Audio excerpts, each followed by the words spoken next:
Welcome to part 5 of my Warframe tips guide for how to get good at playing Warframe. Today we will be talking about mods. What mods are, where you can find mods, ranking up mods, burst versus sustained DPS, opportunity cost, and overall how to make fun builds.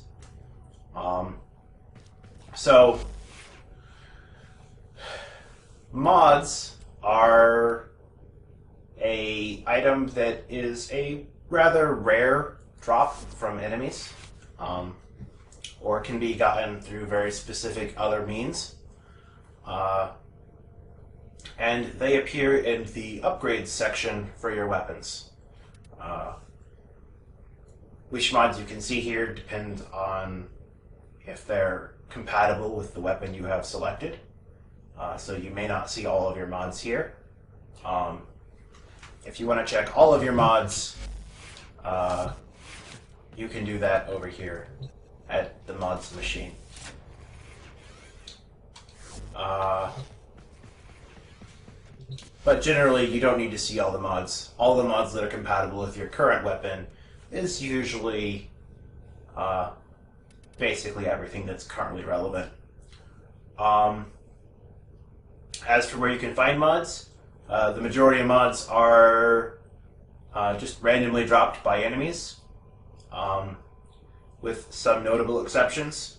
Nightmare mods are obtainable through nightmare missions,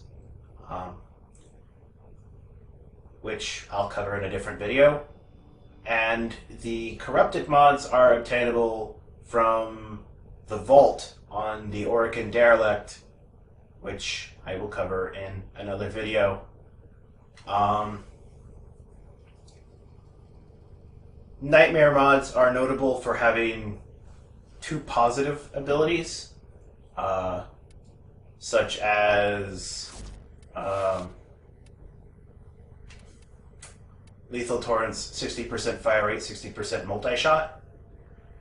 And corrupted mods are known for having a really strong ability and a negative ability to counterbalance with it, such as 60% critical damage minus 15% damage for Hollow Point. There are some other types of mods, such as Rivens and primed mods, but those aren't really beginner content. I guess I can go into it kind of briefly. Primed mods can be acquired from Baro Kiter. He shows up in the relays every couple of weeks on a Friday, and usually sticks around for the weekend, and then he's gone. And he's basically the only place to get primed mods. And Rivens are pretty late game and usually kind of suck unless you get really lucky with your rolls. And you get them by running the sortie missions and luckily, getting lucky on the reward pool after completing all 3 missions, which we will probably cover in a different video. It's pretty late game stuff, so it's not entirely relevant for beginners and the guides for beginners, so it's definitely going to be in a much later video. So the majority mods are just from defeating enemies, but what specific mod you're looking for changes what enemy needs to be defeated to get it. It's assigned to different enemies. So if there's a specific mod you're looking for your collection, I recommend you go to the wiki and check what enemy has it on its drop table. And that will at least let you know what sort of mission you should be running to encounter that enemy so that you can find the mod. Because some mods have like only one source, so you just might not find them if you don't do that. Um, so, ranking up mods. To rank up a mod, simply go over your mod machine and select it, or have it on a weapon and go, it's not high enough rank. In which case you can click the mod button down here and it will instantly teleport you over to your mod machine, and it will filter down to the installed category, which will only show you the mods that are currently on that weapon, which helps with the filtering, because if you have it set to all, it's just a mess. Then you can select the mod that you want to upgrade and click Fusion. Then you simply press the plus button as many times as you want to make it get to whichever rank you want, and click Apply Fusion to spend the currencies to rank it up. In order to rank up the mod, you have to spend both Indo, which is a currency that is specifically for ranking up mods, and credits, which is a currency that is specifically for literally everything in the game. And you're basically just going to always have to keep getting credits. Endo is acquired by dissolving your mods. So if you would like to get the Endo to do it, you can either find Indo as a drop from enemies, or as a mission reward, or you can select a bunch of your mods, and then click the dissolve button, and you'll be rewarded a specific amount of Indo depending on how many mods you're dissolving. For example, 100 of Revenge gets me 500 Indo. Obviously, Revenge isn't worth a whole lot of Indo, so that they're only worth one each. So acquiring Indo is just a matter of patience. As you get more and more mods you don't need, you can dissolve them down to amass large pools of Indo to do your fusions. The fusions get really, really expensive. Each rank costs twice as much as the previous rank. So taking Vigilante armaments from unranked to rank 1 costs 10 Indo, and taking it from rank 1 to rank 2 costs an additional 20. Up to rank 3 costs an additional 40. So, I mean, it's not as exact science, but it's about half. Well, it's about twice as much. A little bit extra in this case. And the amount of credits also keeps doubling-ish. It's not exact, but it's close enough that you can basically round it. The amount it actually costs also varies based off the rarity of the mod. So for example, on what I mean by it's very expensive to take it up to a rank 10, if you take a primed pressure point from unranked all the way up to max rank, it requires about 41,000 Indo and about 2 million credits. So that's a significant time investment to acquire the resources for. You get a really strong mod in exchange, but it's a lot of work to get there.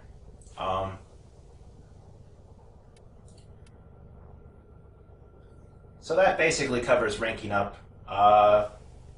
the rarity of the mod affects how expensive it is to rank up, and rank 10 mods are extremely expensive to max. But you usually don't have to.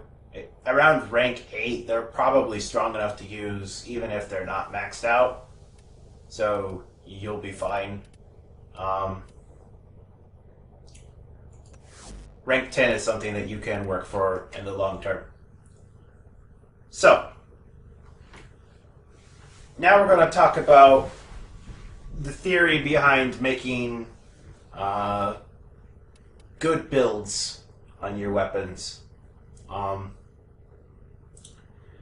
There are two different types of DPS. There's burst DPS, which is how much damage you can do per second when you don't need to reload. And then there's sustained DPS, which is how much damage you do per second overall, even counting in reload times. And there is mixed opinions as to which is more important.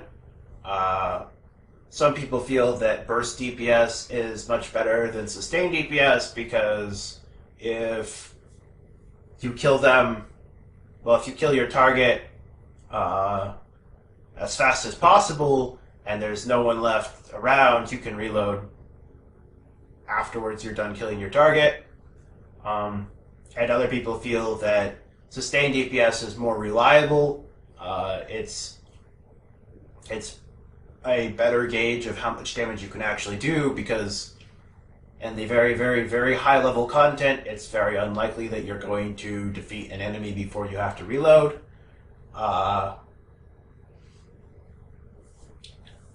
If you have a weapon set up that can kill level 155 corrupted heavy gunners without reloading, then your weapon is ridiculously overpowered. So it's basically up to the player as to which they prefer. I am a fan of a little bit of both. I like to have a burst DPS weapon, and I like to have a sustained DPS weapon, and just swap between them. So, if I have a shotgun with high burst damage and a secondary with high sustained damage, I can get my shots off with my shotgun, swap out weapons, and continue on with sustained DPS until the enemies are out of the way, and then reload my guns before going into the next encounter. It's really up to you as to which you prefer. If you are trying to build a weapon for burst DPS, it's extremely simple. You just want to make these numbers as high as possible. And if you have a high critical chance and a decent critical multiplier, build your weapon for crit. And if you want, and if you've got a decent status chance, build your weapon for status. And if you want a good sustained DPS, you basically do the same thing, but you actually care about your fire rate, your magazine size, and your reload time. Because sustained DPS is the same thing as burst DPS, but just averaged out across the reloads. So if you have a fire rate of, say, 35, and a magazine size of 70, you can do a crap ton of damage for 2 seconds, but then you're out of ammo and you need to reload. And if your reload time is 1.4 seconds, and your ammo only lasts 2 seconds, then you spend almost 50% of all time reloading. Like, you spend almost as much time reloading as you spend firing your gun. Not to mention you'll eat through your ammo.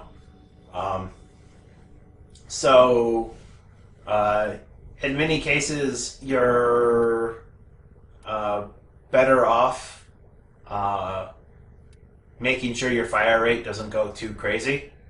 Even though upping your fire rate is an easy way to get extra damage. If your fire rate goes too high, then it just eats through your ammo, and then you spend too much time reloading.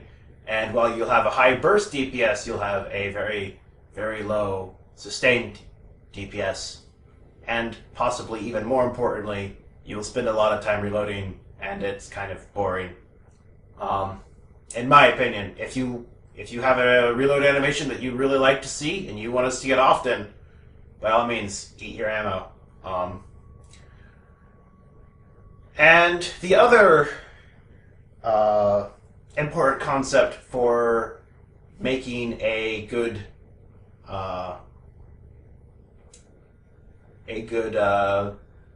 build is opportunity cost. So let's go over to this one will work. Okay, so say you have this build.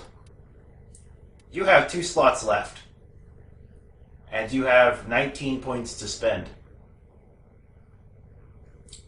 You could easily throw in a lethal torrent, and that would do pretty good for your damage. It increases your fire rate, it increases your multi-shot, and because it's in there, you have you've used up one of your 2 slots, and you now only have 8 capacity left. So by putting that mod in, you chose not to include any of these mods. That was the opportunity cost of putting Lethal Torrent here. You could easily say that Lethal Torrent is worth it, and that's great. That means you made a good decision. If you feel that it's worth the opportunity cost, then you have probably made a good decision. But that means for the other slot, you can only put something that has 7 or less as its cost, because I don't have any mods that have 8 as their cost. Technically, you could use an 8. So you could put in Frostbite, which would increase damage even more with 60% cold damage, and it would change the elemental type to magnetic. Or you could put in a pistol ammo mutation, which makes it to where you're less likely to run out of ammo. And not running out of ammo is very good for keeping up the damage. So this would help with sustaining your DPS, but the other one would help with your burst DPS. New alert has begun. It will be marked on navigation.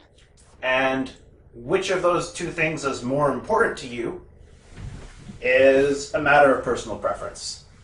I'm not going to say one is right and the other is wrong, because that's not the case. It's really a matter of personal preference.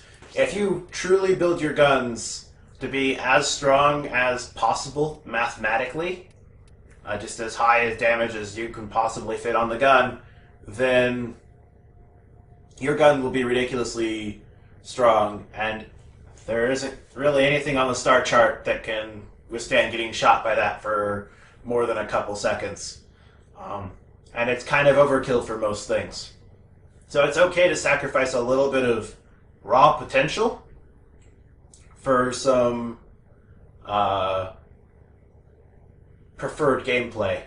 If you don't like having to swap to a different gun because you ran out of ammo, an ammo mutation mod is definitely worth putting on your weapon. Particularly if it's going to have an insanely high fire rate that's going to use up all of your ammo. And that is the main takeaway. The point of the mod system is to make the weapons you enjoy using. If your weapon is insanely strong but you hate using it, you built it wrong. Because the whole point of the game is to have fun, and if you're not having fun, then you're wasting your time. You're better off reevaluating your mods, changing your weapons, changing your loadout, and changing your strategy, and doing something that you find more fun, even if it's a lot more difficult. Gimmicky builds are totally viable if you're willing to put the work in for them. And I think I will... I'll stop there, because I've covered my talking points. In a future video, I will probably explain how I recommend building Warframes and what you need to keep in mind for Warframes, because they're a little bit different than guns. And I will probably talk about how the damage system works and why certain elements are better against one faction than another. But that's a complex system and really out of scope for this video. So I will see you all in the next video.